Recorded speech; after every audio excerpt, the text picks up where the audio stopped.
of the maximum multiplicity. क्या कैसे define करेंगे हम इस रूल को? When electrons are, according to the Ohm's rule, when electrons are filled degenerated orbitals of a subshell, pairing starts when the each degenerated orbital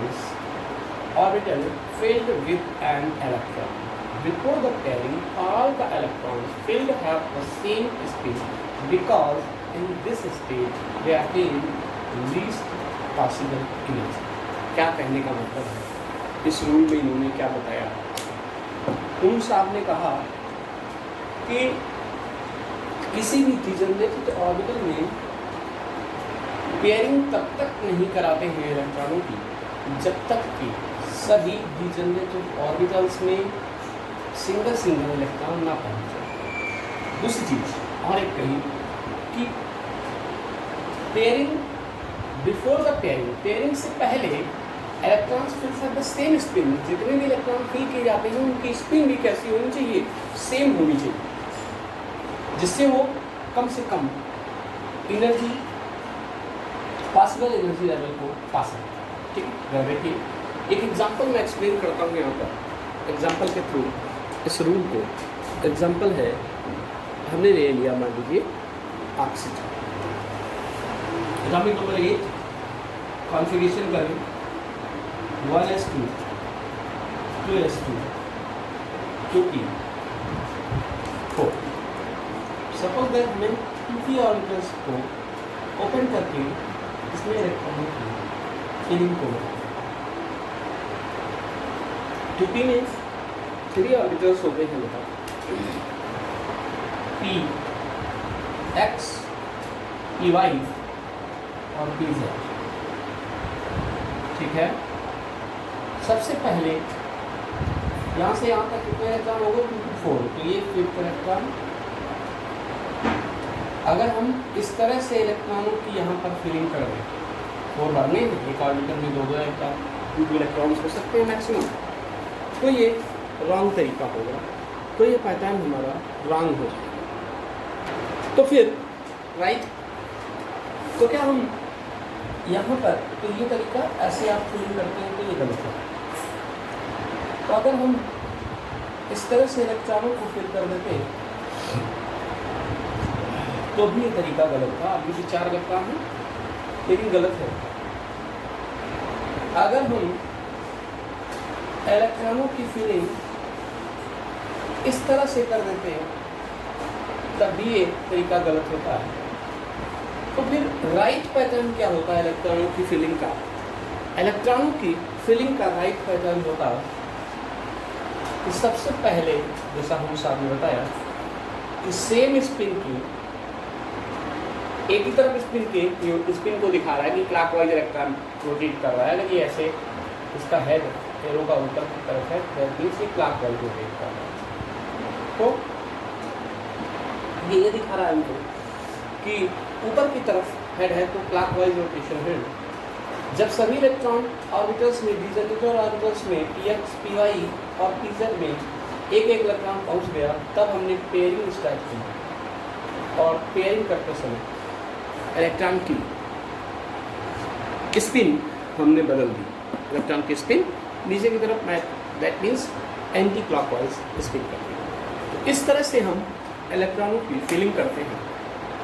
अब बेटा यहाँ पर बात आती है कि what is the application of the Hund's rules.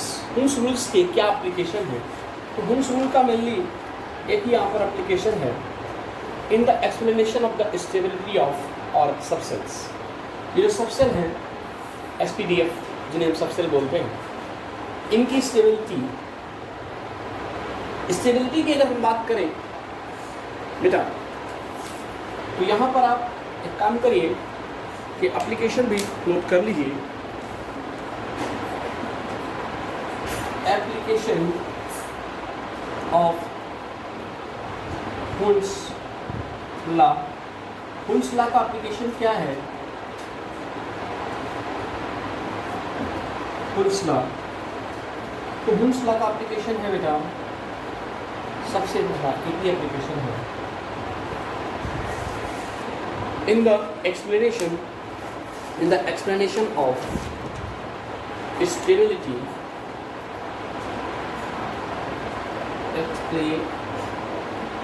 explanation of stability of subshell. बेटा अगर हम स्टेबिलिटी की बात करें सबसेल की, तो सबसे ज़्यादा स्टेबल होती है full field orbital. Full field कैसे? एस में 2 इलेक्ट्रॉन हो सकते हैं, this is the full field. P में 1 2 3 4 5 6 electron, this is the full field. तो सबसे ज़्यादा स्टेबल फुल फील्ड ऑर्बिटल होती है, चाहे वो एस की हो, पी की हो या फिर डी ऑर्बिटल्स हो। सबसे ज़्यादा स्टेबल कौन होती हैं? Full field orbitals. ठीक है, अब देखिए उसके बाद स्टेबल कौन होती है? हाफ फील्ड ऑर्बिटल, और उससे भी ऑर्बिटल्स की जगह आप सबसेल बोलेगा।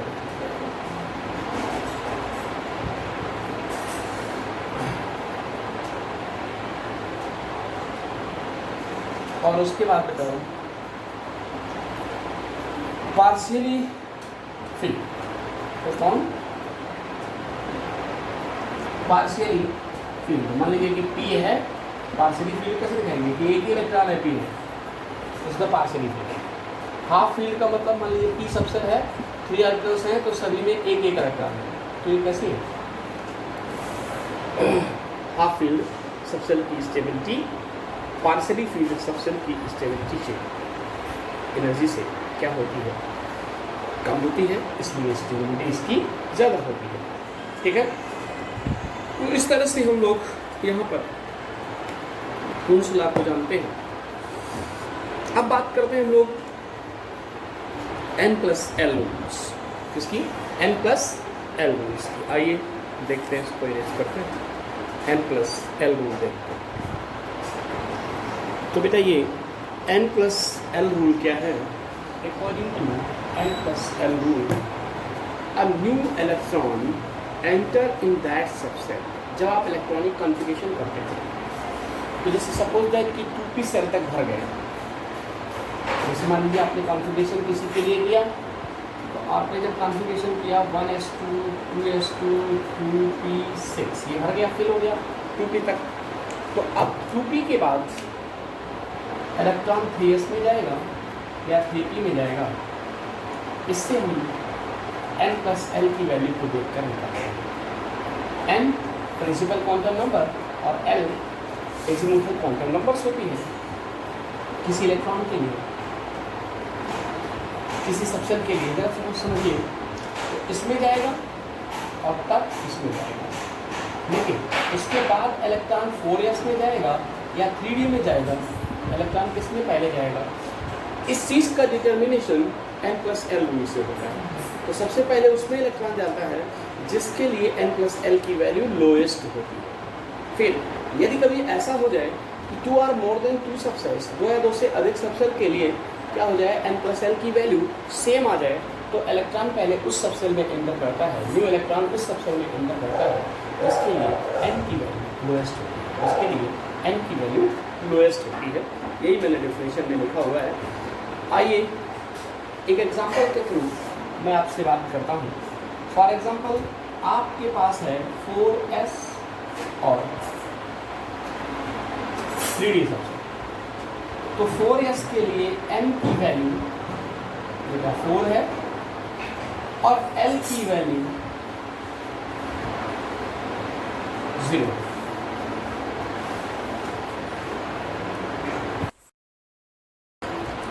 तो बेटा यहाँ पर 4s के लिए n की वैल्यू क्या है? 4, और l की वैल्यू क्या है? s सबसेल के लिए हमेशा 0 होती है।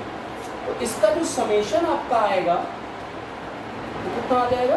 4 आ जाएगा। ऐसे ही जब आप 3d के के लिए ये वैल्यूज निकालेंगे तो n की वैल्यू 3D के लिए 3 निकलेगी और L की वैल्यू S के लिए 0, E के लिए 1 और D के लिए 2 होगी।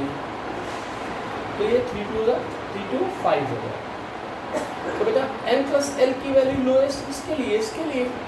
इसलिए पहले इलेक्ट्रॉन किसमें एंटर करेगा? तो आप लिख लेंगे यहाँ पर 10 new electron will enter in the 4s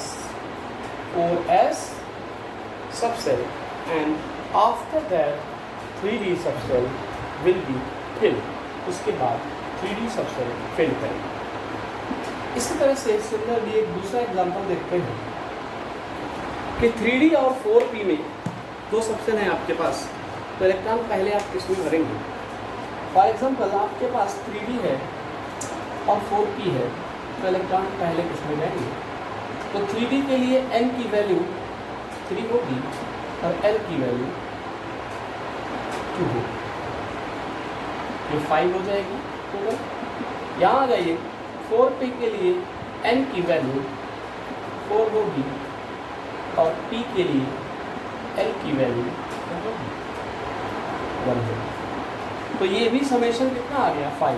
ये दोनों सेम नंबर है, सेम वैल्यू। जब सेम वैल्यू होगी तो रूल नंबर 2 लगेगा। तो n की वैल्यू इन दोनों में किसकी कम है? n की वैल्यू बेटा 3D की कम है, इसलिए पहले इलेक्ट्रॉन 3D में जाएगा। That means energy level 3D subshell की कम होती है इससे 4p से। तो पहले आप 3D में इलेक्ट्रॉन फिल करेंगे, उसके बाद 4p में फिल करेंगे। तो इस तरह से हम सॉर्ट आउट करते हैं कि इलेक्ट्रॉन की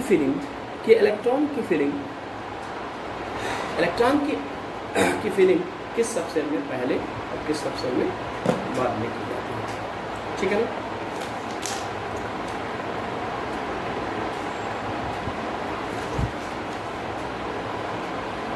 आपके लिए एक क्वेश्चन यहाँ पर मैं देता हूँ। Give the distribution of electron in the p subshell of the nitrogen atom. Nitrogen atom में give the distribution of electron in the p subshell of the nitrogen atom. Nitrogen atom की p subshell में इलेक्ट्रॉनों का distribution करके दिखाइए। ठीक है।